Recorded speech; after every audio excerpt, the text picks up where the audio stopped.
Welcome once again to DAZN MMA Show. I am Sean O'Connell, joined as always by the outlaw Dan Hardy.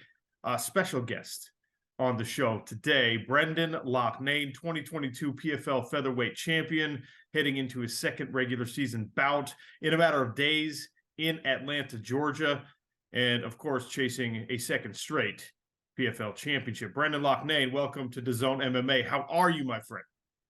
Thanks for having me, Sean. Good to see you, Dan. Happy to be here, fellas. I'll start with the easy question. How you feeling, a few days out from a fight against Jesus Pinedo? Great. It's business as usual for me. Weight cut's going smooth, no injuries. What more can you ask for on a fight week? The no injuries thing. Let's talk about the no injuries thing, because a lot of injuries piled up for you in 2022. Obviously, even you go all the way back to 2021, you and I had a conversation about the crucible that is a PFL season, how tough it is to make those quick turnarounds, to go back to back to back to back in chasing $1 million championship. And you managed to do it last season, even though you had some pretty significant injuries to deal with. How different is it, if you truly are uninjured, how different is it to be going through these camps and going into these fights, without that stress, without having to make those adjustments for your own physical limitations? It's absolutely everything. I mean, you got to see a 50% Brendan for half the season last year. This year, man, I don't know, stars are aligning, God's on my side. I don't know, you tell me. I'm just having great camps. I'm evolving as a person and as a fighter. The pressure's off me now. I feel like the pressure's off. I won the belt, I won the title. Now I'm just Brendan fighting for the love of fighting. And I found a new lease of life with it a bit. And I don't know, these fight weeks now, these interviews, it's all just so natural to me. And like I say, I feel like Brendan's fighting with no pressure, no stress. And that's leading to healthy camps and a happy fighter. What's the value in retrospect? Now, obviously, you've done it now. You've walked the walk. You've won the belt. What's the value in being able to look back on what you did and change it compared to someone, say, that's never been the champion, that's going for it the first time? Wow, massively, Dan. I was a guy that would fight probably once every 6 months, every 4 months, something around that, like yourself. So your whole life has to change. This is a lifestyle. This isn't get fat in between camps and chill out and have a few beers on a Sunday. This is 7 months of your life. You are locked in. Nothing else is happening in your life apart from fighting. And I feel like that focus and that dedication for the last 3 years has turned me into an unbreakable person in the cage and outside the cage. But you do have to dedicate your whole entire soul and spirit to it. This isn't something where, you just do it. I don't even have a home right now. I live with a gum shield and a backpack and just travel the world and fight people every day. This is a whole lifestyle, and what a way, nomad, MMA, travel the world, loving it. 34 coming up, but feel like I'm 21. I mean, what more can you say? Is that why you gravitated towards Thailand? Because fighting's lifestyle out there far more than it is anywhere else that I would imagine you could go in the world. It's a part of the culture. So do you find, because the pace of the PFL seasons, that you've got to kind of be a bit more immersed in it? And does Thailand help with that?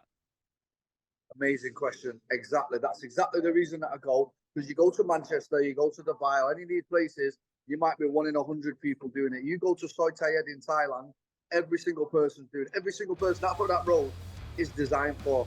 Have you been there yourself? No, I've never. It's top of my list to visit. So let me explain to you. You've got a mile-long strip with maybe 6 gyms, 7 or 8 yoga places, ice baths, 10 hotels, all healthy eating. You can't even get a bad meal on this street. And they call it Fighter Street. All world-class. Me, Peter, Jan, Rafael, Faziev, all of us are just on this street. And we're just looking at each other, and we're training 2-3 times a day. And when I say immersed, I am immersed. I don't have anything else going on. I am in the gym, or I'm in my hotel resting for my next session. I get meals delivered to my door in the morning, and I am truly, truly living the martial arts lifestyle. Amazing. Do you enjoy that? Do you like it? Is it something that you could see yourself sustaining for 2, 3, 4 more seasons? Or is this a transactional relationship for you? No way, Sean. Are you mad? 3 more seasons, bro. There'll be nothing left of me. Like, are you joking? Well, that's why I asked. I mean, I am hand on heart giving you my final answer on this. This is my last season. It is like, put me on this super fight thing with Ngannou and all that. Yeah, let's go. 4 fights in 7 months. Forget about it. Forget about it. You did 1 season of Ranchon. You know what I mean? I'm still in here. Yeah, I did that. I was older than you when I did that season. All right. So you brought up Francis Ngannou. Let's talk about that. Right. This is a pivot. This is the next era for the Professional Fighters League, the super fight division that Francis is. Let's be honest. He's the show pony for that right now. Big signing, made a lot of noise. Of course, a lot of the fighters on this year's season are hoping to graduate to that level where you don't have to go through the 4 fight in a year grind, right? You're among them. You just admitted it. Is that kind of the next step? Is that the vision? You say, if I can win another championship, I will have proven that I am the guy who can be a draw. I am the guy who deserves to be on that same stage with people like Francis. Well, yeah, 100%. And I want to touch back on the last point. I did say, if you remember after the final, that you won't be seeing me next year. And here I am. Yeah. I think I'm kind of addicted to this tournament format now. I get addicted to like constant competition. Like, I go from Marlon Moraes, who's a 5'5", well-known striker, to this other guy who's 6 foot, black belt in Lucha Libre. And every 8 weeks you get a different challenge. And I find it's like the hardest thing you can physically do in your life. This thing is the hardest thing I can physically put my mind and body through. And I want to challenge myself every day. So if this is the hardest thing I can physically do, while I can still do it, why not do it? But to answer the question, I would love to be on the Francis card. I think Francis has got a massive set of and I'm glad he did what he did. I'm glad he's with the PFL. And I know the whole world is going to tune in to watch Francis. So if I can take 10% of his fan base by putting on an exciting fight on his card, I'm here for it. Okay, then. So let's play a game. Let's imagine that we're going to sign a £145, Francis Ngannou equivalent, someone that you can fight in the co-main event. Anybody in the world, any organization, who would it be? Who would you want the PFL to sign for that pay-per-view fight? I think there's one fight that you want, I want, the whole world always wanted it. It's never going to happen. It's 7 years in the making, but I think me versus Paddy Pimblett is the fight. It was always the fight.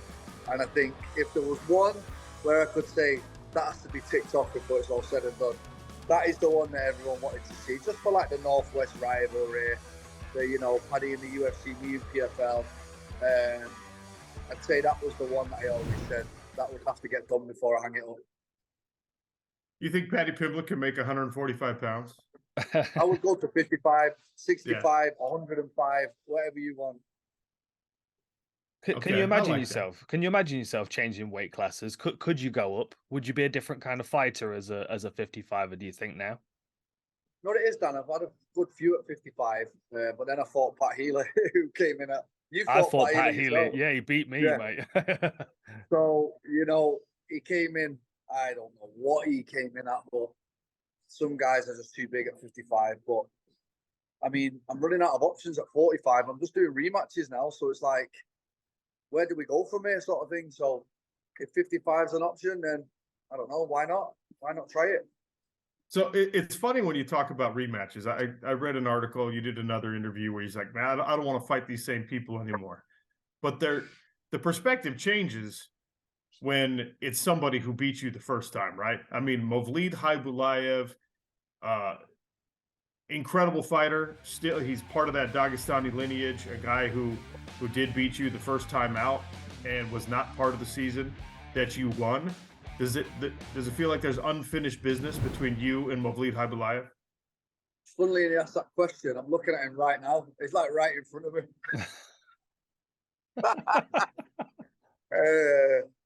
So yeah, I mean, obviously I want to run that back. It's well documented. I went in with a broken hand. It's well documented the shit that I had going on that season. No excuses. Movlid beat me fair and square. But he didn't get 100% Brendan. This is 100% Brendan, and this Brendan beats Movlid 10 times out of 10. What do you think he's seen in your game that's changed since the last time you guys fought? Confidence. I'm a champion now. I believe I'm the champion. I fight like a champion. I live like a champion, you know. I think he had the best part of 2 years off on the sideline. No good when you're fighting people like me who are as active as me. He's right here now. I think he heard every word that I said. So it's fucking hilarious. Let's talk about the growth, right? Because you are living this lifestyle. Have you unlocked new techniques, new things that you can bring in, even in an 8-week period? Maybe that last fight you weren't super comfortable throwing this or attempting this, but you've been drilling it, you've been practicing it. Are you continuing to add tools to the box even at this point? You must have seen my dragon sweep on Instagram. Come on. Did you see it? I think I did, yes. Right. That just shows I've not used that technique or drilled that technique in about 8 years. And I just seen it, boom, just came out in sparring. That just shows that my brain is on a different frequency at the minute it is. It's just seeing things. I see things differently. Marlon was in slow motion. You know, he's been on a massive skid, so I don't take too much accolades for beating Marlon Moraes with where he's at. But this guy poses separate problems, and I'll be looking forward to putting on another MMA masterclass. I really want to put a true showing of MMA in this fight. Do you feel like the low kick's too obvious because of his last fight? Because he was eaten up pretty bad with that leg kick, and you must have been watching that thinking to yourself, I mean, this guy's kind of tailor-made for me. Is it too obvious, the low kick? You know what it is, Dan? I've not watched him. I don't watch my opponents anymore. I give up on that a few fights ago, maybe 4 fights ago. So, you know why? Because I remember one fight, I was going to go in there and do a certain thing, and he's going to throw this technique, and he never threw it, and it threw me off. So I said to myself, you know what? I'm just going to stop watching these guys now and just find out on the day. I'll leave it to my coaches. They'll give me a list of things to work on. Funny enough, I was with Ross Pearson, our mutual friend, yesterday, and he started putting his fight on. I'm like, oh, he does this. I was like, Ross, I'm good, bro. Like, I don't want to see it. You know what I mean? But Ross is actually going to be in my corner for this one, which is cool. Awesome. Very cool. All the way back from 2011 when I was on the Ultimate Fighter. So good to have Ross Pearson back in my life. All right, so you're days away. You're an OG now, right? You've been in the PFL for a while. You're a champion. You're currently top of the standings. Is everybody in this division chasing you? Is the energy different? Can you feel kind of your presence and where you are in the pecking order of the PFL featherweights and maybe featherweights in the world of mixed martial arts? Are you in a different spot now? Yeah, things have changed massively. I believe in myself, man. Before I got that belt, I was always, what if? Am I good enough? But now I know I'm good enough. Now I've got the evidence to back it up. Chris Wade in London was the start of it. Built on the confidence of Bubba, then Marlon. Each time, how can I still be getting better at this stage of my career and life? Like, each performance is better and better. And I'm really looking forward on June 8th to showing an even better version again. So it's exciting.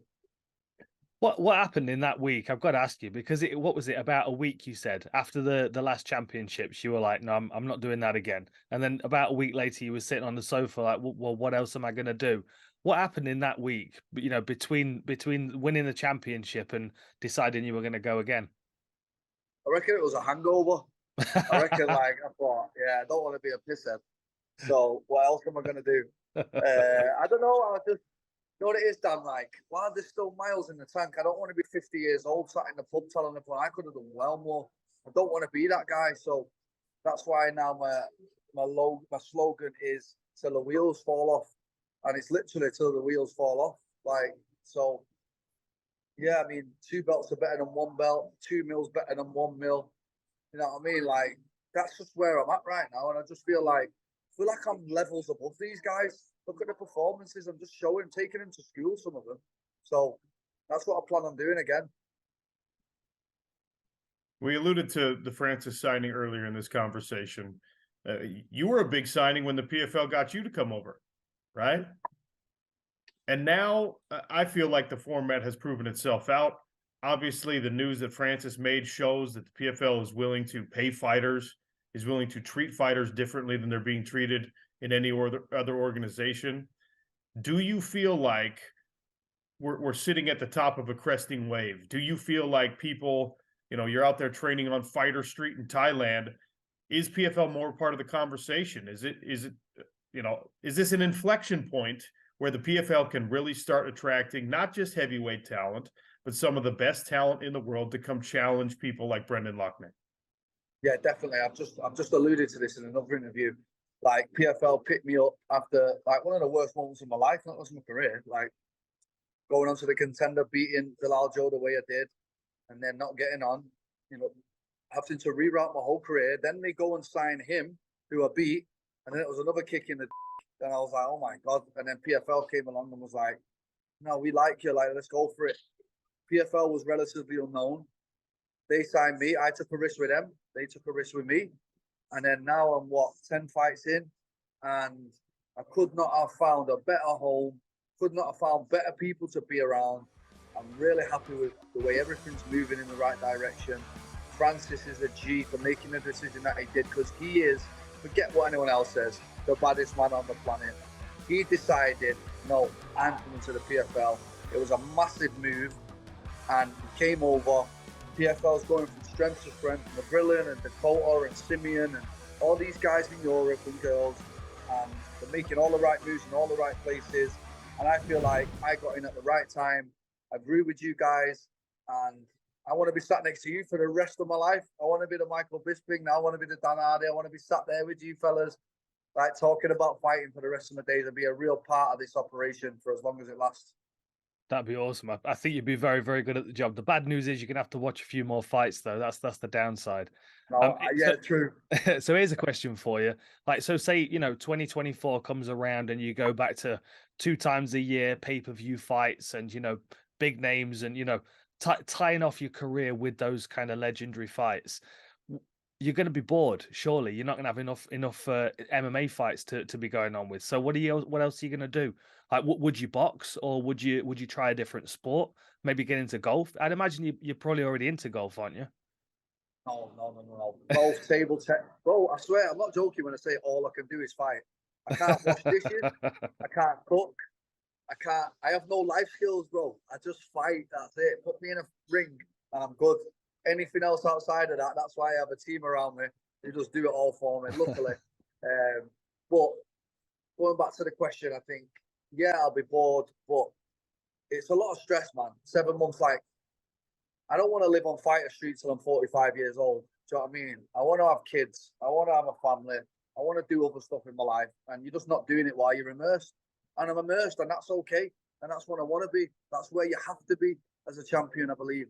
But there's going to come a point in my life, which is not now, that I want to move on from that. And I think that will tie in with 1 fight or 2 fights a year, that transition over, where I can go home and be with the people at home and then go away for a camp. But right now, it's just all in. You don't have a choice. So until that day comes, this is what you're getting. All right, Brendan, as you know, Nate Diaz, Jake Paul in boxing, and then maybe a rematch in mixed martial arts. Let's talk about the boxing match first. How do you see that going? When you say maybe a rematch in mixed martial arts, did you just let the cat out of the bag there? It's still a maybe, all right? It's still a maybe. Wow.